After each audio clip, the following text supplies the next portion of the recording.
5 मिनिटं आपली घेणार आहे. मनोगत असं आहे, आपण भाग्यवान आहात. त्यातल्या त्यात आपण तर वैराग्य श्री गोरोबा काका महाराजांच्या जवळच्या आहात. भारत देशात जन्मलेले आहात. भरतखंडी नरदेह प्राप्ती हे तो परम भाग्याची संपत्ती. भारत देशात जन्म मिळण्याकरता फार मोठं भाग्य लागतं. का बरं? एक देश प्रसूतस्य सकाशात अग्रजन्मनः स्वम स्वम चरित्रम शिक्षेयम पृथिव्याम सर्व मानव.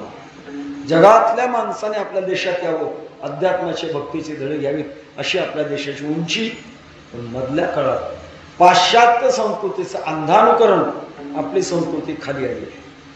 पेपर वाचा, बातम्या ऐका, नको नको ते भ्रष्टाचार, भयानक हिंसाचार, स्वैराचार, अत्याचार, अनाचार, बलात्कार, अपहरण, व्यभिचार कुठे चाललंय देश? कोणावर जबाबदारी आहे? आपण सर्व उपस्थित भाविक मंडळी या दुराचारातले नाहीत, पण मी तुमच्यावर एक जबाबदारी टाकणार आहे. ती जबाबदारी अशी आहे, पुरुष वर्गामध्ये कोणी आजोबा असाल किंवा वडील असाल, आणि माता भगिनीमध्ये कोणी आजी असाल किंवा आई असाल, आपल्या घरात असे लहान लेकरं असतील किंवा मुली असतील, त्यांच्यावर चांगले संस्कार लावण्याची जबाबदारी आपली आहे. कौमारे दाशरे प्राज्ञ धर्मान भागवताने. कोवळे जाणू वाकवावे जसे वागते. मोठं झाल्यानंतर वाकवण्याचा प्रयत्न केला तर वाकत नाही, मोडते, वाकत नाही. मला याच्याकरता बालपणाचे संस्कार अत्यंत महत्वाचे आहेत. आपण सध्या लोकशाहीमध्ये आहात. देशाला स्वातंत्र्य प्राप्त होऊन 108 वर्ष होऊन गेले. पण 108 वर्ष जरी झाले तरी परंतु झालेल्या हुकुमशाहीच्या राजापैकी एकाच राजाचे पुतळे जागजागी बसलेले दिसतात, ते म्हणजे छत्रपती शिवाजी महाराजांचे.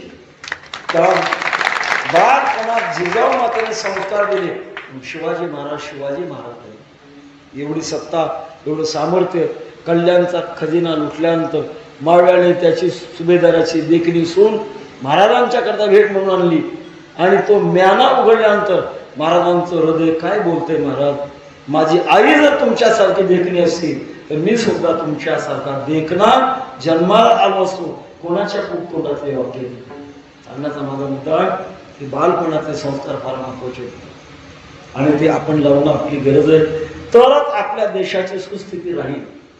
आणि जर बाकीच्या पाश्चात्य संस्कृतीकडे आपली पुढची पिढी जर वळवली तर काही कालानंतर या देशाला भारत देश म्हणता येणार नाही. भारत का म्हणतात? भायाम रतः. भा म्हणजे ज्ञान, रत म्हणजे रममाण झालेला, ज्ञानामध्ये रममाण झालेला, त्याचं नाव आहे भारत. आणि असं ज्याच्याकरता म्हणावं लागतंय, आज बिघडलेला समाज सुधारण्याची ताकद पैशात नाही. किती पैसा द्या, समाज नाही सुधारला. पुढचं पाऊल टाकतो. बिघडलेला समाज शासन आणि प्रशासनाकडनं सुधारणार नाही. कोणी म्हणाले धाडस करता तुम्ही, धाडस नाही, वस्तुस्थिती आहे. गुन्हा झाल्यानंतर शासन प्रशासन येतं का गुन्हा करू नको म्हणायला शासन प्रशासन येतं? झाल्यावर असं म्हणावं लागतंय. आज बिघडलेला समाज सुधारण्याची ताकद फक्त वारकरी संप्रदायामध्ये. वारकरी संप्रदाय समाज याकरता आपण लक्ष द्या. बालपणातले संस्कार फार महत्वाचे. विद्यमान काळात वारकरी संप्रदायाला खूप चांगले दिवस आहे, खूप चांगले दिवस आहे. आम्ही महाराष्ट्राच्या बाहेर कीर्तन करण्याकरता जातो, खूप चांगला प्रतिसाद मिळतो. नागपूरच्या पुढे 50 किलोमीटर रामटेक आहे.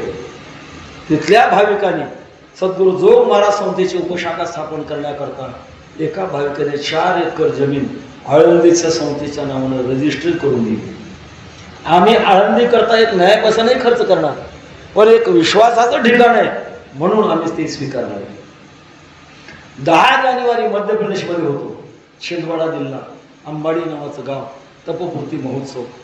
असंच मनोगत प्रगट केल्यानंतर शेवटी एक महाराज उठले आणि सांगितलं, महाराज आम्ही मध्य प्रदेशमध्ये सद्गुरू जोग महाराज संस्थेची उपशाखा स्थापन करू. दक्षिणेकडे हिमायतनगर नारायण महाराज म्हणून त्यांच्याशी चर्चा केली. सांगितलं, महाराज पुढची पिढी सुधारायची असेल तर वारकरी संस्कार शिक्षण संस्था स्थापन करा, हे सांगितलं करतो. कर्नाटकमध्ये अमरबेटला 5 वर्षापासून सुरू आहे. गुजरातमध्ये आमच्या संस्थेचे विद्यार्थी विजय जाधव त्यांनी 5 वर्षापासून सुरू केले. आणि उत्तरेकडे ऋषिकेशला विठ्ठल गंगा पूजन वारकरी चॅरिटेबल ट्रस्ट स्थापन झाले, तिथे वाटचाल चालू आहे. भक्ती संप्रदायाचा प्रसार मागच्या काळात श्रील प्रभुपाद याने हरे कृष्ण या माध्यमातून पाश्चात्य देशात पोहोचवलं. आपल्या देशातले काही, आपल्या महाराष्ट्रातले काही कीर्तनकार मंडळी ज्यांना इंग्रजी भाषा बोलता येते अशी मंडळी जाऊन काही प्रयत्न करतात. आज वारकरी संप्रदायाला खूप चांगले दिवस आहेत. आपल्या महाराष्ट्रात अमरावती जिल्हा माधार नावाचं गाव, पाटलाच्या वंशात जन्म, बालपणात आई गेली, वयाच्या दुसऱ्या वर्षी देवी निघाल्या, दोन्ही डोळे गेले. 30 वर्षाचं आयुष्य, 132 ग्रंथाची निर्मिती आहे. आमच्या वैकुंठवासी गुरुवारी मामासाहेबांनी एका ग्रंथाला प्रस्तावना लिहिली आहे की ज्याने हे 132 ग्रंथ लिहिले त्यांचं नाव प्रज्ञा चक्षु समन्वय महर्षी गुलाबराव महाराज. मामासाहेब लिहितात, गुलाबराव महाराजांचं वाङ्मय हिमालयाच्या पायथ्याला उभं राहून शिखर पाहत असताना डोक्यावरचं जसं पडावं तसं उच्च बनवलं आहे. त्या गुलाबराव महाराजांची भविष्यवाणी आहे. ज्या गुलाबराव महाराजांनी तुम्हाला ज्ञानेश्वर महाराज समाधीमध्ये कसे आहेत त्यांचा ओरिजिनल फोटो दिला. आपल्या पत्रिकेवर छापखान्यावाल्याकडनं चुकले. ज्ञानेश्वर महाराजांनी ज्ञानेश्वरी सांगितली का लिहिली आहे? सच्चिदानंद बाबा आदरे लेखक झाला, चुकीचा फोटो आहे. म्हणून ज्यांना माझ्या बोलण्यावर श्रद्धा असेल, माझ्या खिशात आळंदीला ज्ञानोबारांच्या सभागृहामध्ये जो फोटो आहे तो फोटो माझ्या खिशात आहे. कीर्तन संपल्यानंतर आपण मोबाईलवर काढून घ्या आणि छापखान्यावाला सांगा जेव्हा ज्ञानेश्वर महाराजांचा फोटो छापाल तेव्हा हा ओरिजिनल फोटो छापा. त्यांची भविष्यवाणी असेल. ते असं म्हणतात, मी वारकरी संप्रदायाचा नाही, कारण मधुराद्वैत संप्रदायाची. मी ज्ञानोबारांची मुलगी आहे, कृष्ण परमात्म्याची पत्नी या भावात राहायची, लुगडं नेसायचे, कपाळाला कुंकू लावायचे, अति भावाविषयामध्ये 4 दिवस बाजूला बसायचे, असं चरित्र त्यांचं. आणि ते असं म्हणतात, मी वारकरी संप्रदायाचा नाही, पण मला जगात वारकरी संप्रदायासारखा शहाणा संप्रदाय पाहायला मिळाला नाही. आणि अशी एक वेळ येणार आहे की त्यावेळेला वारकरी संप्रदाय विश्वधर्म बनणार आहे. असं गुलाबराव महाराजांची भविष्यवाणी. कौतुक वाटतं महाराज इथे सुद्धा लहान लहान मुलं 2 तास होऊन गेले टाळ घेऊन उभे आहेत. त्यांना जे कोणी संस्कार देत असतील मी त्यांना कोटी कोटी धन्यवाद देतो. धन्यवाद महाराज. अवघड तुम्ही देशाचं, धर्माचं, समाजाचं कल्याण करण्याचं मूळ काय अशा तुम्ही करत आहात. तुम्हाला कोटी कोटी धन्यवाद देतो. म्हणून ही गरज आहे महाराज.